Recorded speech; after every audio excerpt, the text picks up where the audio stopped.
বিয়েতে ৫১টা শাড়ি পেয়েছিল মেয়েটা। অষ্টমঙ্গলায় ফিরে এসে আরো ৬টা। এত শাড়ি একসঙ্গে সে জীবনে দেখেনি। আলমারির প্রথম থাকে সে রাখল সব নীল শাড়িদের। হালকা নীল একটাকে জড়িয়ে ধরে বলল, তুই আমার আকাশ। দ্বিতীয় থাকে রাখল সব গোলাপিদের। একটা গোলাপিকে জড়িয়ে সে বলল, তোর নাম অভিমান। তৃতীয় থাকে ৩টি ময়ূর, যেন ৩ দিক থেকে ছুটে আসা সুখ। তেজপাতা রং যে শাড়িটার, তার নাম দিল বিষাদ। সারা বছর সে শুধু শাড়ি উপহার পেল। এত শাড়ি সে কি করে এক জীবনে পরবে?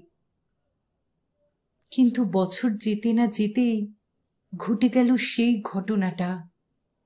সন্ধ্যের মুখে মেয়েটি বেরিয়েছিল স্বামীর সঙ্গে চাইনিজ খেতে। কাপড়ে মুখ বাঁধা ৩টি ছেলে এসে দাঁড়ালো। স্বামীর তলপেটে ঢুকে গেল ১২ ইঞ্চি, ওপর থেকে নিচে, নিচে নেমে ডান দিকে, যাকে বলে এল। পড়ে রইল খাবার। চিলি ফিস থেকে তখনও ধোঁয়া উঠছে। এর নাম রাজনীতি, বলেছিল পাড়ার লোকেরা। বিয়েতে ৫১টা শাড়ি পেয়েছিল মেয়েটা। অষ্টমঙ্গলায় ফিরে এসে আরো ৬টা। একদিন দুপুরে শাশুড়ি ঘুমিয়ে শাড়ি বের করে ৬তলার বারান্দা থেকে উড়িয়ে দিল নিচের পৃথিবীতে। শাশুড়ি পরিয়ে দিয়েছেন তাকে সাদা থান। ১৯ বছরের একটা মেয়ে, সে একা। কিন্তু সেই থানও এক ঝটকায় খুলে নিল ৩ জন।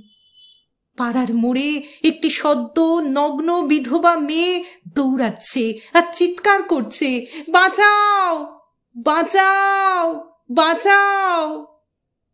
পেছনে ৩ জন, সে কি উল্লাস! নির্বাক পাড়ার লোকেরা। বিয়েতে ৫১টা শাড়ি পেয়েছিল মেয়েটা। অষ্টমঙ্গলায় ফিরে এসে আরো ৬টা।